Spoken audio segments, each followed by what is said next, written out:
Hey all, this is Dr. Reutter, pelvic pain physician with Pelvic Rehab Medicine in New York City. I'm just waiting for our colleague, Dr. Bagaria, the endometriosis surgeon here in our clinic, to join us to discuss endometriosis, post-excision diet, and kind of diet in general for endometriosis. Let's just give it a few minutes.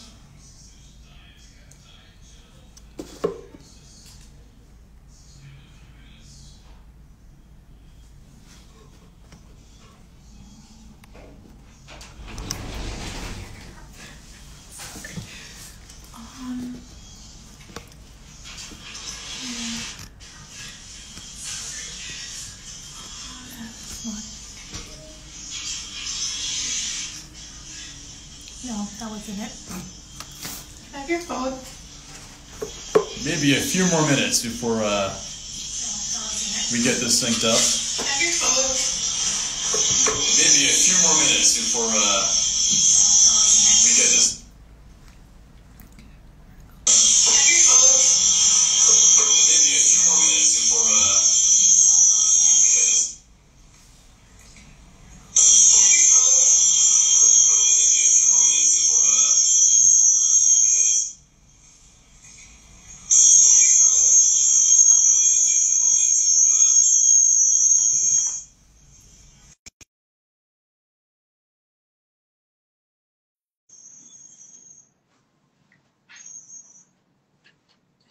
Should work. It's probably moving.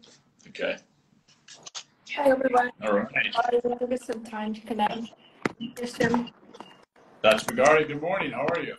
I'm good. How are you doing? Thanks. Yeah. So Dr. Bagaria, of course, is our endometriosis surgeon here in our practice in New York City. I, again, am Dr. Reutter. I'm a physiatrist with a focus on pelvic pain conditions. We often work together with patients who have endometriosis. Dr. Bagaria, of course, addresses the surgical part, and myself as a physiatrist addresses the pain condition, muscle hypertonia, nerve irritation, and the like. So our topic today is endometriosis diet, kind of pre and post excision diet. And there's a couple things we want to cover in terms of topics today. Endometriosis diet is essentially a diet that's an anti-inflammatory diet. So endometriosis, of course, causes inflammation. Inflammation results in pain and symptoms. And the goal with an endometriosis diet is to actually decrease the inflammation and hopefully decrease symptoms overall. Very true. As I said that, these dietary things is basically not to cure endometriosis. That is very, very important for us to know. It's basically to help with the symptom management, because we know that patients with endometriosis, when they have inflammation, it affects almost every organ of the body. And it does affect your bowels, it affects your urinary issues. And we know that food is medicine. And whatever intake we take in the diet, it affects our bowel, it affects our gut flora, and in turn, it affects the inflammation and the symptoms of bloating and all. So we don't want to eat certain foods which makes our symptoms more worse by making us more bloated and gassy and having that irritable bowel symptoms kind of feeling, which makes them more uncomfortable. And typically, Dr. Bagaria, right after endometriosis surgery, what's the diet you recommend, like for the first couple of days or a week afterwards? So after surgery, like it's typically with any surgery you go through, any abdominal surgery or any surgery in which the physician has entered the uterus or entered your organ system, it's basically you want to listen to your body. The anesthesia itself can make you very groggy and nauseous. So if I tell you that after the surgery, go and eat steak, you won't be able to, even if you want it, you won't be able to eat it. So keep it simple and start with something like I say, always low fiber diet. Start with something which is soft, easily digestible. You can start with this liquid diet in general and see how it settles with you. And then you can advance your diet. So when you're discharged in the hospital, there's no concern that you cannot be in a regular diet, but make it as a low fiber diet. Make it less spicy, so it should not be spicy. So I usually tell people that you can eat like low fiber diet, like pasta. You can eat mashed potatoes. You can eat pasta. These are things important. eggs you can eat. So just keep it simple. Yogurt, ice cream, these are the things you can take, which are simple, and you cannot have a good appetite like the way you were eating before, but small meals throughout the day will be something which will be very, very beneficial for you. Yeah, and I often tell patients right after surgery, I have kind of 4 cardinal rules. One is you want to keep your stool soft. 2 is you want to drink adequate amounts of water throughout the day. 3, eat foods that are easily digested, like oatmeal, scrambled eggs, fruit, rice, yogurt, etc. And also number 4, to avoid foods that are greasy or spicy, which can actually cause a lot of abdominal discomfort. The other thing, Krishna, I always tell, stay away from fiber. So moment when I say healthy diet, we all start thinking of salads. We start thinking of whole legumes and everything, but eat the most unhealthy food in the sense it has low fiber. And the only reason is fiber can make you more gassy and more bloated. And you're already bloated from the surgery because it affects anesthesia, or affects some people maybe on narcotics. So these are kind of slowing your bowels. So you don't want to eat a food which is making you more troublesome. And when you take fiber, it's very important to take lots of water as well. You can add the fiber gradually in your diet, which means that once the bowel movement recover in a week or 2, you start adding the fibers to the diet. But stay away from fiber and cruciferous vegetables for the first week, at least after the surgery. Absolutely. And, once we're kind of past that immediate post-op phase, you also want to manage the endometriosis symptoms long-term, and also want to decrease inflammation long-term. So regarding endometriosis and decreasing inflammation, some of the recommended foods are things like fruits and vegetables. Fresh produce is loaded with polyphenols, which are antioxidant compounds, which may reduce endo-inflammation type states, especially quercetin and camphorol. That's actually found in apples, broccoli, berries, onions, and the like. Fiber, getting back into fiber is eventually important after, the post-op recovery. Fiber-rich foods such as oats, beans, whole grains, nuts, seeds, fruits and berries, vegetables like artichokes, Brussels sprouts, and broccoli also help reduces the body's estrogen level and can help keep symptoms in check. Also, foods rich in omega-3 fatty acids, things like peanut butter, salmon, tuna, mackerel, flax seeds, walnuts, and avocado are also very helpful kind of long-term in your diet to help decrease symptoms and inflammation. One thing I'll say, I'll add to all the patient is that when you're thinking of diet, don't think it as an expensive stuff. Don't think of that, okay, I'll do it for 2 or 3 months and it should be fine. And so that's why we want a diet which is economical, it's sustainable, and it's not something you should think, oh my God, this is a big thing, big show. Small steps at a time. Your diet should be very, very sustainable. And I always encourage patients to eat from their kitchen. We all think of healthy diet. Like when I used to think of healthy diet, I used to be like, 100 calories diet. And I used to get a healthy choice because it has a word healthy. But I didn't realize that food has so much chemicals in it. So if you eat those kind of food, it's marketed as healthy. Yogurt in the market is marketed as healthy, but when you read the sugar label, it is loaded with sugar. So we need to be very wise in knowing what food is right. Yogurt is healthy, but what kind of yogurt is healthy is something we need to investigate, and we need to eat those kind of food. So eating from the kitchen is very important. And when I say eating from the kitchen, try to include more fresh produce in your stuff and not the baked canned stuff. We can obviously bring mac and cheese and make it in the kitchen, but obviously you have to be careful when I say that. Just make it wholesome meal. Right, 100%. And there's also foods that we want to avoid or recommend avoiding, which can potentially cause some more symptoms and problems. Those foods, or certain foods, promote inflammation and potential flare-up of symptoms. Foods you do want to avoid are things like processed food, alcohol, caffeine, soda and sweetened beverages, soy, grains and nuts, sweets, non-organic food, and red meat, which can also cause some symptoms. To kind of dive into that a little bit, red and processed meats have a higher level of estrogen, which can also contribute to inflammation and pain.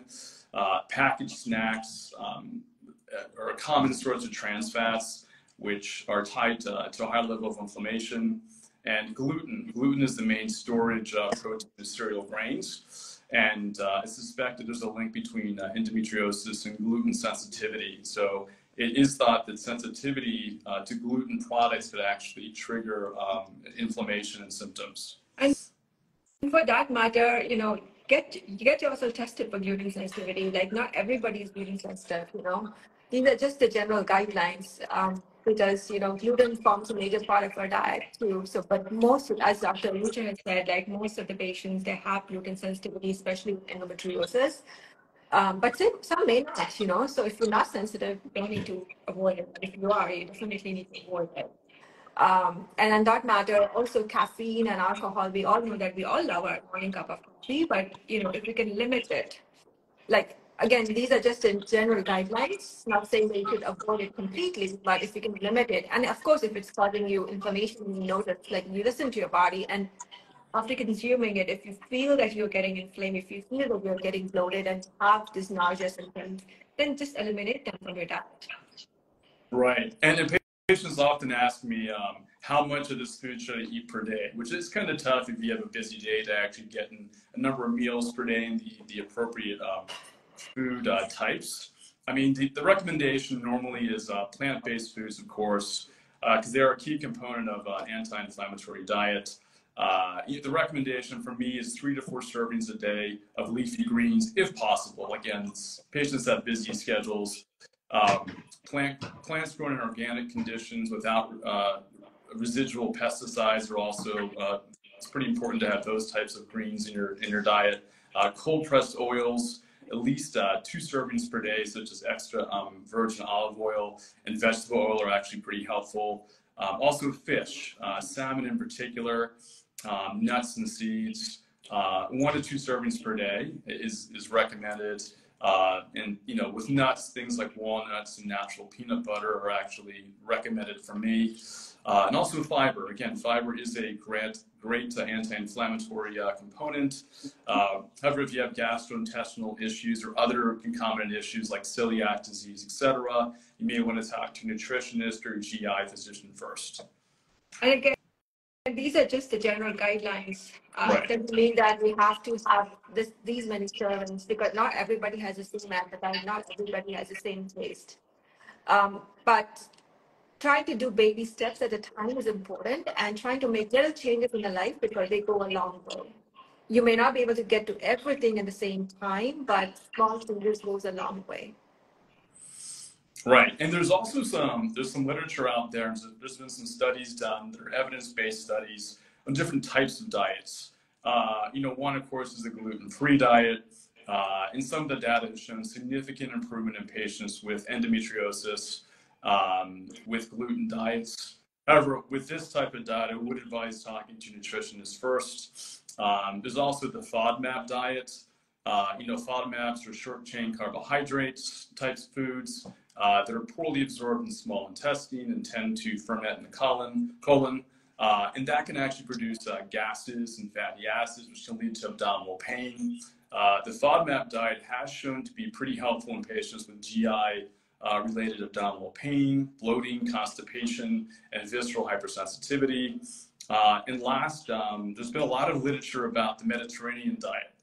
The Mediterranean diet, as I'm sure you know, emphasizes healthy fats, white meats like fish, whole grains, fruits and vegetables, nuts, seeds, and cold-pressed oils. The Mediterranean diet has been shown to be pretty successful and beneficial to patients who have symptoms like general pain, dysmenorrhea, dyspareunia, and dyschezia. So there are some, there's a lot of literature out there, a lot of studies are still being done on different types of diets and how they affect endometriosis. But there's some promising studies as well, which, if patients do follow these studies post-endometriosis surgery, there's a good chance to maybe reduce their symptoms significantly. Absolutely, 100%. And as said, like, food not only affects endometriosis, it also affects overall your well-being, your social, emotional, Absolutely. everything. So these changes are not just for endometriosis, it's a change for everybody. Right. And again, regarding the aforementioned diets, of course, you always want to speak to your healthcare provider first before you start these diets, because every patient has different medical conditions. And I always recommend speaking to nutritionists as well to kind of guide you through, what diet would actually be best for you. And there are certain supplements like, people are starting by curcumin and everything. So that's another stuff you can also include that in your diet. Like curcumin, you can include that in your tea. It doesn't have a bad taste. I, being an Indian, can tell you that it doesn't have a taste at all. You can add safely in some of your curries and all. It just gives you color, no taste. So those are the things you can do to include curcumin. You don't have to keep taking the capsules. You can just add the curcumin, ginger. These are the things you can just put in your salads or curries you make. Right, right. And that at least for me is kind of a really quick summary of diet for endometriosis. Again, the key focus and key recommendation is to really focus on an anti-inflammatory type diet that has proven kind of across the board to be really helpful with patients. And that's the diet I tend to talk to patients about after their endometriosis surgery. And again, in follow-up visits with patients in our practice, it's been proven to be really successful and helps out a lot. Mm-hmm. True. I totally agree with it. So that's from our perspective pretty much it. It's again a quick summary on post-op endometriosis diet recommendations. Does anyone have any questions?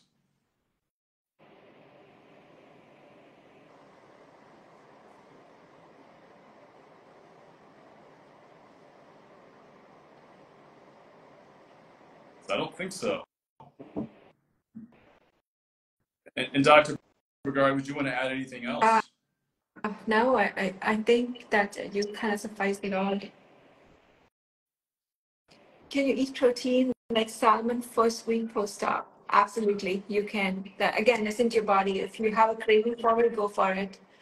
But if you feel, and again, listen to your body. It's totally okay with me for you to eat that.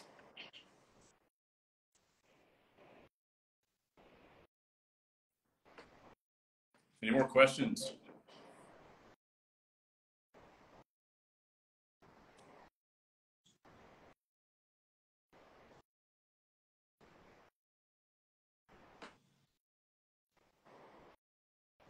Okay. Oh, one more. What would a balanced meal post-op look like on day 2? So there's nothing like a balanced meal. Post-op day 2, you still will be like you'll still be recovering. When you have anesthesia, we don't realize it's like drinking many bottles of wine. Okay. So when you're recovering, people can still be nauseous.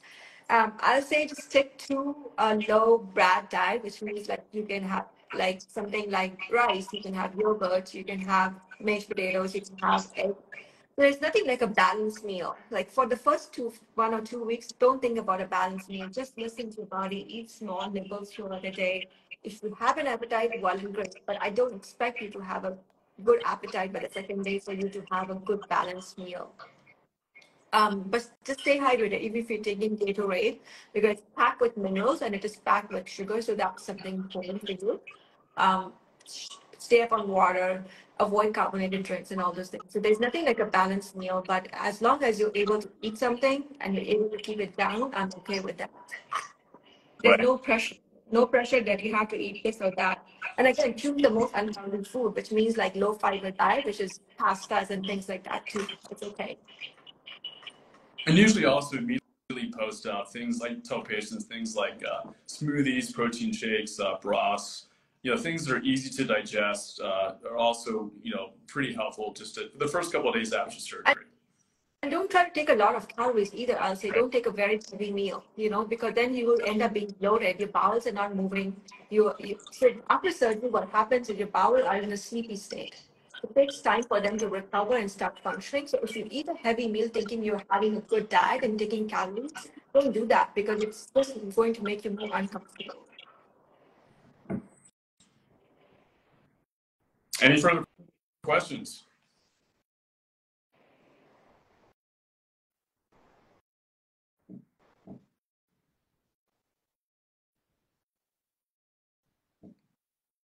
All right. Well, thank you for joining us today. Thank you. Thank you for your time, guys. And have a great day. Bye-bye. Hi, Christian.